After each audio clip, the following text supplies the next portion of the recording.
શું લાગે છે મિત્રો, આજે આ અમારું પેલું મકાન બનીને આજ સાંજ સુધીમાં તૈયાર થઈ જાય છે?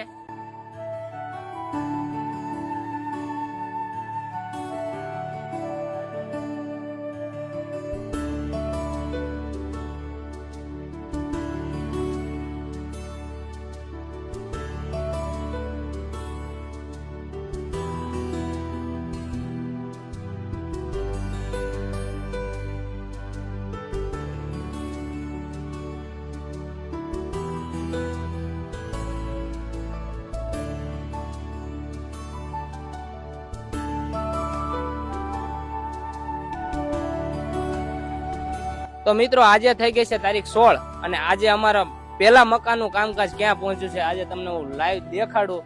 બધા મિત્રો સરસ મજાનું કામ કરી રહ્યા છે અને આમ ગણો તો અમારા આ કામના 6 દિવસ કમ્પ્લીટ થઈ ગયા. આજે અમારો 6થો દિવસ છે અને બધા કારીગરો ફરીથી ગામના લોકો